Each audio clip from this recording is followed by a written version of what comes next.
সম্মানিত উপস্থিতি, আমাদের যুব সমাজ, আমাদের ছাত্র সমাজ, আমাদের সমাজকে মাদক মুক্ত করতে হলে আসলে মাদক মুক্ত একটা দেশ গঠন করতে হবে। কারণ আমরা পুলিশ প্রশাসন এখানে মধ্যে এখানে আছে, আমি একটি কথা বলবো যে এটা আমার কথা না, বিভিন্ন দোকানে বিভিন্ন হাট বাজারে আমরা শুনতে পাই যে যদি কোনো মাদক সহ কোনো আসামি ধরা পড়ে বা কোনো যারা মাদক ব্যবসা করে, মাদক ব্যবসা করে যারা খায়, এদেরকে ধরলে মানে বিভিন্ন দোকানে আলোচনা হয় যে পুলিশ ঘুষ খেয়ে তার আসামিকে ছেড়ে দিয়েছে বা ঘুষ খেয়ে তাদেরকে বিক্রি করে চালান দিয়ে দেখেন আজকে নিচে কালকে সকালে তারা দাবি এলাকা চলে এসেছে, এখন অফেন তারা ব্যবসা করতেছে।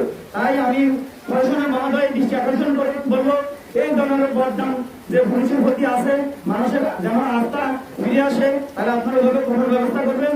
আর যাদেরকে আমাদের নয়নন্দী ইউনিয়ন থেকে ধরে নিয়ে গেছে, আমরা দেখতেছি তারা ছাড়া দিয়ে এসে এখন অফেন মাদক বিক্রি করতেছে, তাহলে তারা আজকে নিচে কালকে চলে আসতেছে। এভাবে করলে তারা সাহসে, কারণ একজন আসামি যদি ধরা পড়ে জেলে যায়, জেল থেকে এসে তার সাহস আরো বেড়ে যায়। এর জন্য তারা বুক খুলে তারা ব্যবসা করতে পারে। তাই আমি প্রশাসনের দিকে দৃষ্টি আকর্ষণ করে বলবো এই ধরনের যারা আগামীতে এই ধরনের কোনো কার্যক্রম না হয়, এবং এটা যেহেতু আমাদের আইসিট থেকে প্রোগ্রাম, আইসিট থেকে দেখা যায় রাত 12টার পরে 11টার পরে বিভিন্ন দোকান খোলা থাকে। আর যারা মাদক বিক্রি করে তারা কিন্তু এখানে চা পানি খেয়ে কিন্তু পরবর্তীতে মাদক বিক্রি করে এবং অনেকে মাদক কিনে এখান থেকে নিয়ে যায়।